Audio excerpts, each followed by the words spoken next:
Okay, so I have some swim material here. Usually it's like stretchy. I found this plain color, and the easiest way that I have found to do it is to get a pair of shorts that fit the whichever person you're going to put it on, and so I don't have to do the elastic and stuff in the waist. Sometimes I don't do it enough and they grow out of it in a year, but this one seems to be the one that lasts the longest. It's already pre-fit to them, and then I'm just going to go ahead and measure her and see how long I need to make this. Okay, so her knee is right here. I don't want to make it too long, so I'll probably make it 13 inches. I don't add an extra inch for the hem because I have this waistband that I'm going to use, and on this material you don't have to hem it because it doesn't fray at the bottom. Alright, I'm going to see if, okay, this will work. I'm just going to make it where it's wide enough for her to walk, but I don't want too much material gathered because I don't want to get it too heavy when she's swimming.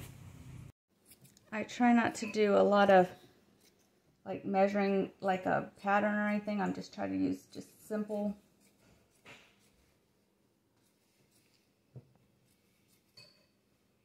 easy cuts, pretty much a rectangle. I can make two swim skirts out of this because it was wide enough. Just fold it in half. Okay. So now on this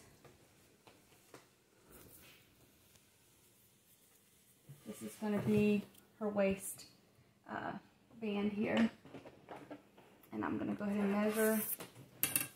See, 13 inches.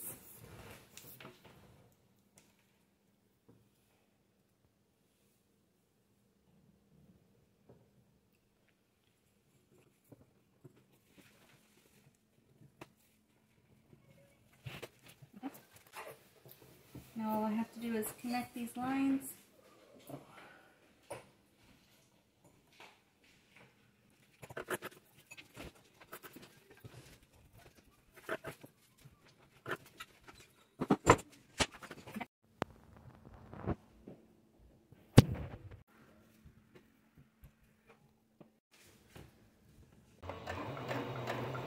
The swim material is a lot harder to work with.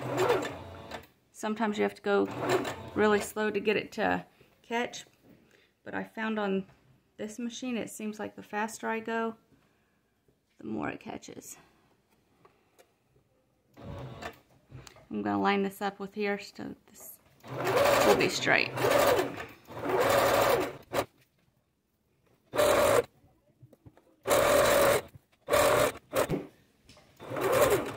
I will make sure I flip this around and do an extra row of stitching to make sure it doesn't come loose, because the stitches are not as tight as normal, so you're going to have some mess ups, and it's unavoidable to have a little bit of loose stitches. So I do 2 rows of stitches so it makes sure, hopefully, you have some good stitches, enough to keep it. See, it's bunching up on me.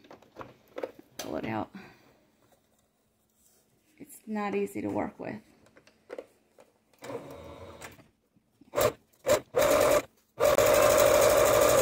Seems like the times that I stop is the times that it gets loose.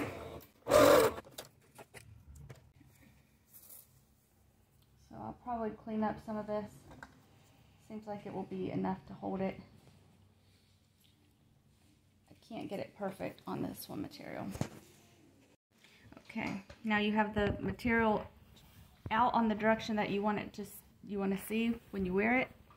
And what I'll do is I'll take this side seam and I'll just tuck it in. You don't have to like take care of the raw. Like I said, it doesn't fray, and I don't even hem it on the bottom normally, because the stitches do not turn out pretty and it doesn't need to be hemmed.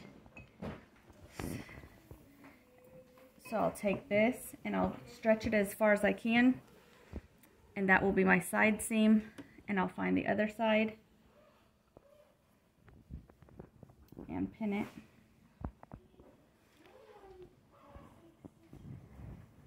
Then I'll draw it to where I can find the center and pin it to the center seam.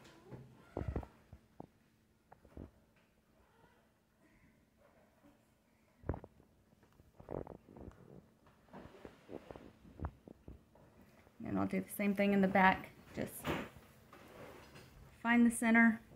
If it's not perfect, it'll work out fine. Get to the center. You just want roughly it to be even. Okay. I usually like to start in the back a little more towards this the side seam, just so that way. Wait a minute, I did the wrong side. So if the back gets messed up a little bit, if I'm not the first time around, maybe I might not do as good of a job until I get used to it. So if I mess up a little bit, it's in the back. Or if I don't bunch it evenly, it's not as big of a deal. Let's see if I can get it in here. Okay. It's a little tiny one, but what I'm going to do is make sure I stretch it so that way when she wears it, it won't be too tight. I've made the mistake of just sewing it normal, and then the elastic didn't mean anything because my stitches kept it so tight that the elastic didn't work.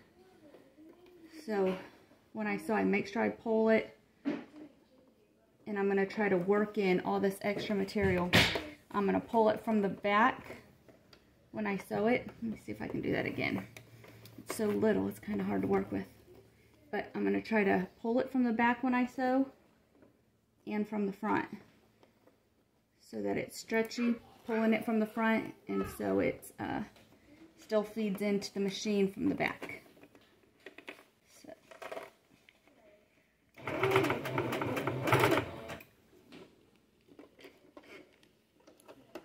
Sometimes you have to lift up the foot to get it to go over the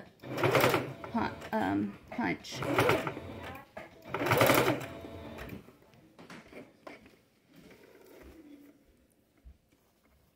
If I can get it to stretch and even out, that's awesome. I might have to do a little more scrunching, but right now it does seem like it kind of fits. So I'm pulling it from the back, and I'm pulling it from the front. And I'm trying to sew as close to the top as I can.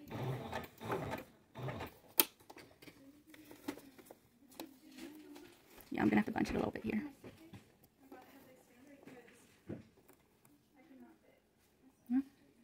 It's going to be kind of hard since it's such a small amount.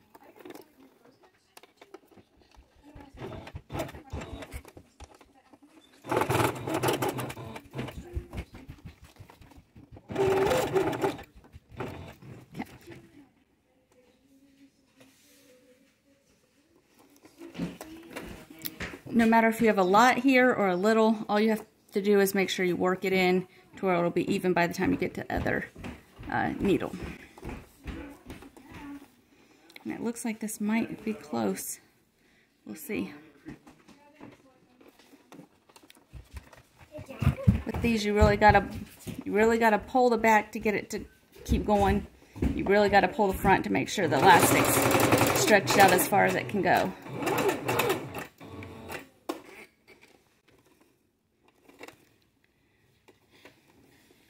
Yesterday when I was working on it, my hands were stiff from pulling on it so much. But you do have to work with it when it's the swim material.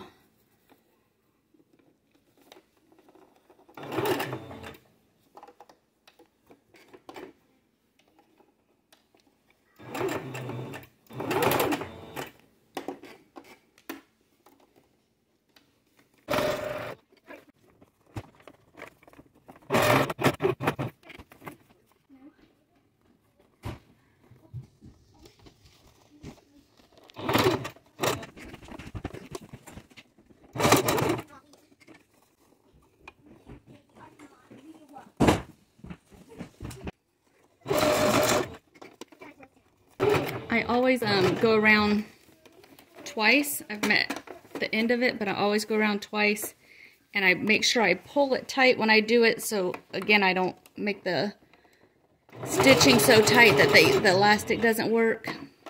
But I always want to go around twice because the swim material is just so bad about having loose stitches on the back. I try to get it on the stitches that I previous did so it's not too sloppy.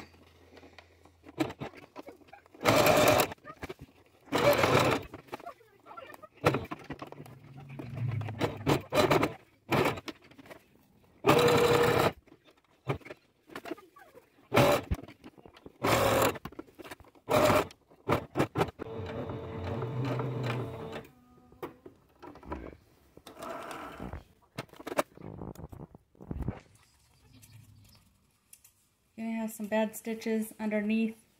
As long as you get one row of strong stitches, it'll be fine. As long as it holds it. You're definitely not going to get the prettiest stitches with swim material.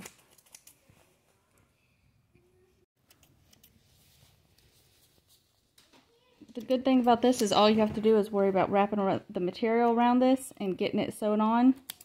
It also, if, you know, the girls' skirts come up or something, they're still modest because they have the shorts underneath.